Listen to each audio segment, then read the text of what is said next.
Good morning, everyone. Happy Wednesday. And on Wednesdays here in the Quantum Human Design Coach Forum, we talk about marketing by design. Now, before we get started talking about marketing by design, I want to just share with you something that's kind of exciting. First of all, as we've been talking about all week, we have, starting on Monday, a 7-day Quantum Human Design Coach Challenge. So over the course of 7 days, we're going to give you really content-rich, deep lessons, if you will, here in the Facebook group. We're going to be showing them live. We're going to be starting at noon Eastern time, Monday through Friday. We won't be doing anything on Saturday. We'll take a little break. On Sunday, we'll have a Q&A session. On Monday, I have a bonus lesson. So we're going to be covering how to use quantum human design as a coaching tool. We're going to talk about what gets us stuck and how do you help your clients get unstuck. We're going to be talking about how to really look at the part of the chart, the parts of the chart, and what those parts of the chart actually really tell you about motivation and drive. And I'm going to teach you how to look at motivation and drive from a very specific chart perspective, so that when you're looking at your clients' charts, you know, you're not using some little formula. You're actually going deep into the individual chart. And I'm going to give you a customized way to really assess from an actionable perspective, from a coaching perspective, how do you help your clients take action? What do your clients need to feel grounded? How can you help your clients work through things like challenges with motivation or procrastination? Or how do you work with some of the self-sabotage stuff that comes up? So join us. There is a registration link, and actually we'll post it again below on this video. Register. It's totally free. It's just my way of sort of really going a little bit more in depth with the material. We also have, and this is also kind of exciting, if you've already signed up for the challenge, you can actually get a sneak peek of the workbook that we're going to be sharing with you. So you're going to get your own little workbook. It's a PDF fillable workbook. You can fill it out as you go along. And actually, what I'm going to be doing is at the end of the challenge, if you've filled out your workbook, you can show me that you filled out your workbook. Hang with us for the whole challenge. And at the end of the challenge, everybody that goes through and fills out their workbook, if you submit your workbook to me, then your name will be entered into a drawing, and I will be giving away some free decks of the quantum activation cards. So these are cards that actually have, there's a card for each one of the gates, has a great little guidebook that comes with it. So come to the challenge, fill out your workbook, and at the end of the challenge, you can enter your name into a drawing and win a free deck of cards. Okay, that's my exciting news, part of my exciting news for the day. So we're going to start, and I'm going to do something today that I have a little bit of mushiness around integrity on, but I'm going to do this really from a loving place, because I've actually pulled, you can't see, but I have my computer here. I've pulled a random sample off the internet.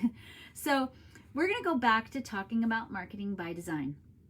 And the one thing I want to tell you is that there are some things that can help you with marketing according to your type, but there really isn't like a straight up hack that says, oh, manifestors have to market this way, generators market that way, projectors market this way, reflectors market that way. Marketing itself is a process that really isn't hacky. It's not a hack. It's not something that you can create some kind of quick tactic around. You could potentially use marketing tactics, but marketing tactics themselves are really not enduring. They're not sustainable. Marketing tactics really don't allow you to scale and grow your business consistently. Marketing tactics are kind of flash in the pan. You can try them once, you can try them twice, and then they kind of go away. And if you're using type-based tactics, type-based tactics as part of your marketing, it's still not going to create enduring and sustainable business and scaling.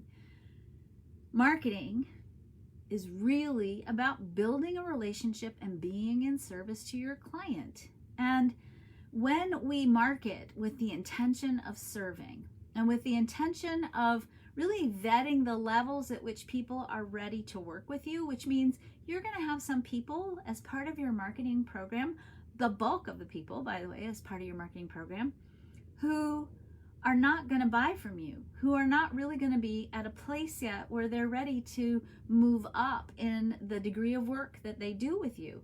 That's going to be like 98% of the people you connect with. And yet, if you go into marketing with the idea that, oh, this is my place of service, that most of the people I'm going to be connecting with on a regular basis aren't at the place yet where they're ready to work with me at deeper and deeper levels, but that's okay. My place of service is to give them whatever they need to help them start preparing to be ready to work with me at a different level. And so the more we stay in that place of service with everything and stop thinking that we got to manipulate and use little tactics and find the magic human design type words for marketing, it's not really going to help you build a sustainable, lasting, thriving practice. It might give you some short-term flash in the pan successes, and you might need those sometimes. I mean, sometimes you do, but it's not going to give you that foundation that's going to really help you support your clients. So, I just bringing us back around to something that I talk a lot about with my students is that your marketing is love.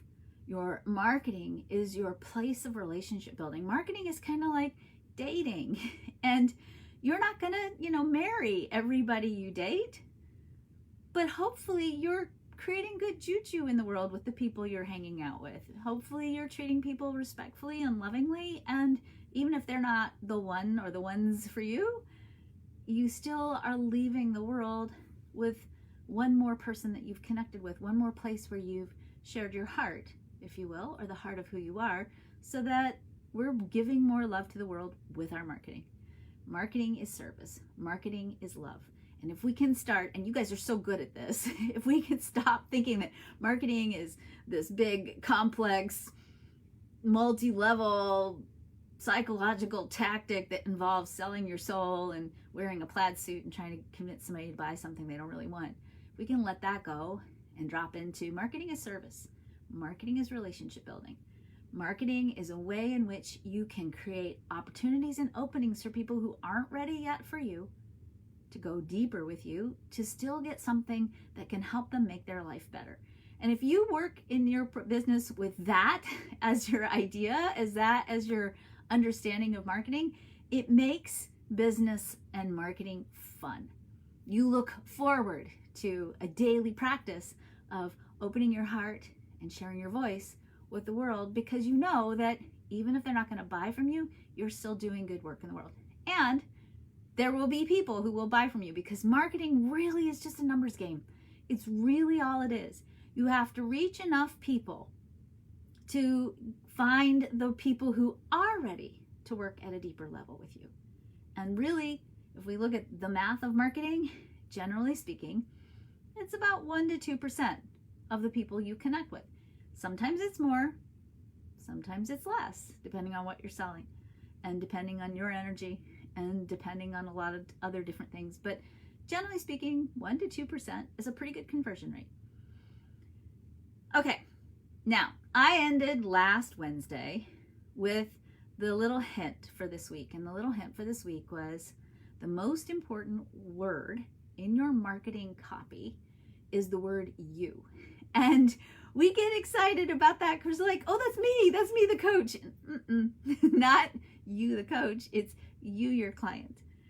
And so when you are writing copy, when you are talking to potential clients, when you are teaching, sharing, engaging in that loving act of marketing, literally using the word you is the most powerful way you can create compelling sales copy and have compelling sales conversations. People, when they are in pain and they're looking for a solution, they're not doing an internet search for you. They're not. They're doing an internet search for who has the solution to my problem.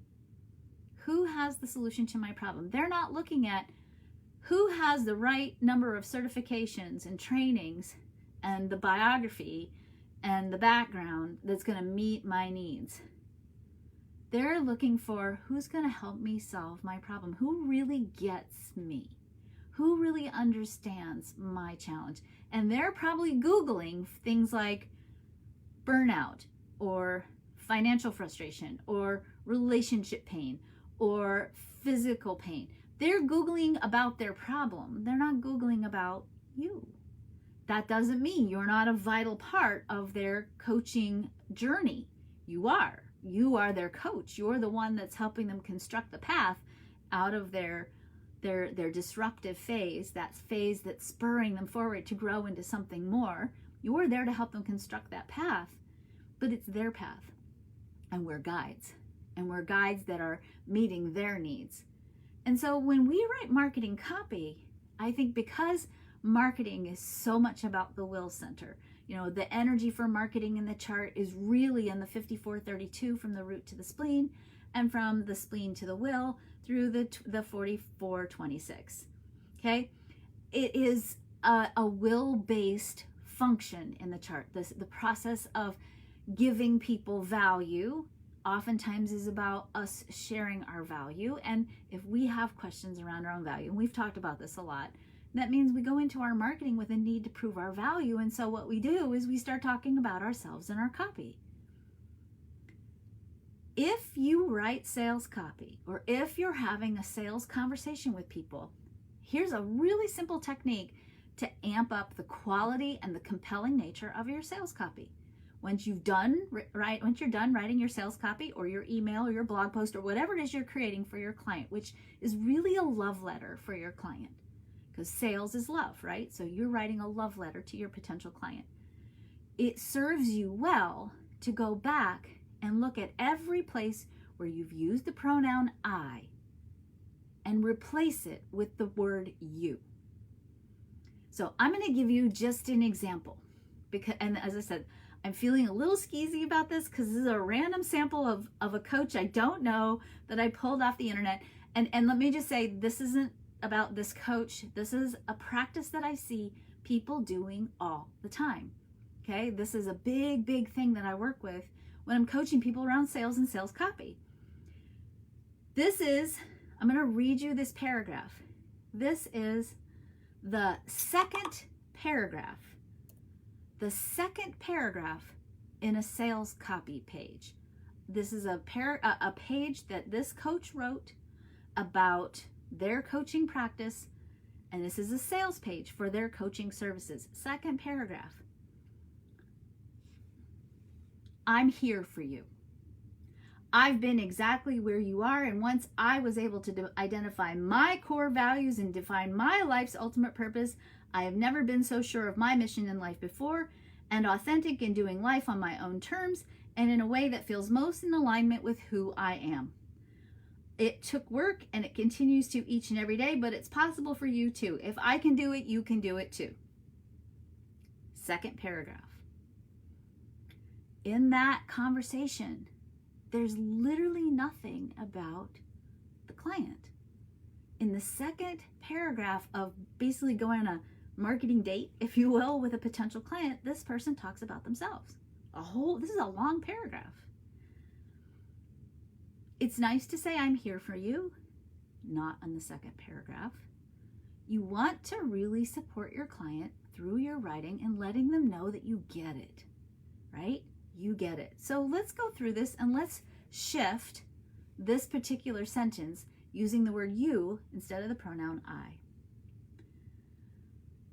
Okay, and this is gonna be tricky because this one is such a heavily laden I paragraph. Okay, so I'm here for you. We turn this into you deserve support.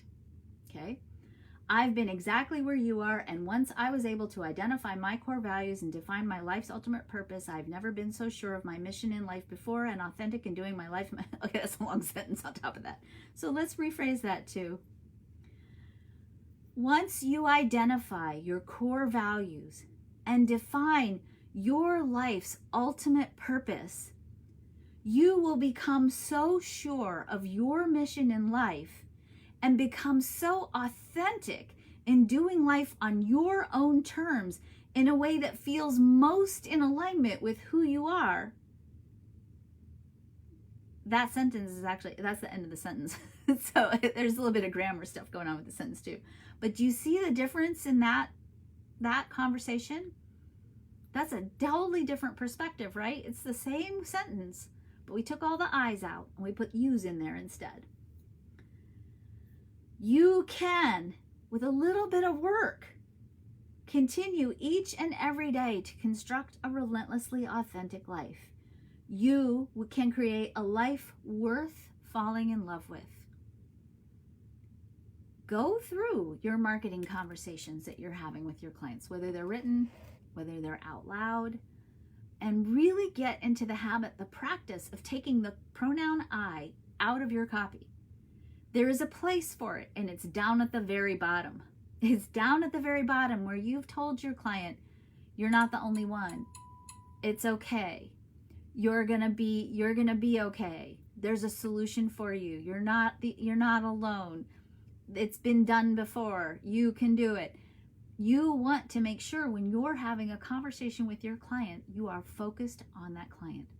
We are trained a lot of times in marketing to use our background and our experience and who we are as part of our marketing. And certainly, as I said, there's a place for that.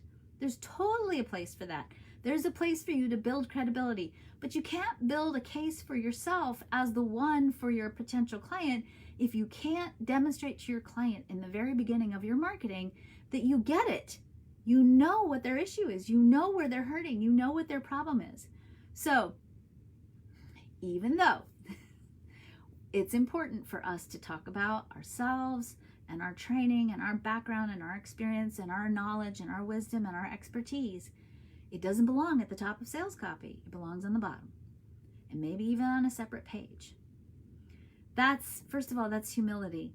And humility is, the way I define humility is no less than my place and no more than my space. That's you recognizing that you're here to serve, not martyr yourself. That's an important difference. But you're here to serve, and that as part of that service, you're saying, you're okay, client. You're gonna be okay, client. Here's the path, my dear client. Here's the way, my dear client. You got this, my dear client. Right? That's the message that the marketing is. And then once you've let your client hold that space, because they're the ones hurting, they're the ones looking for a solution, they're the ones who have pain. Once you've addressed that, then you can say, I got you. Let me tell you why I got you. I got you because I've been doing this for 30 years.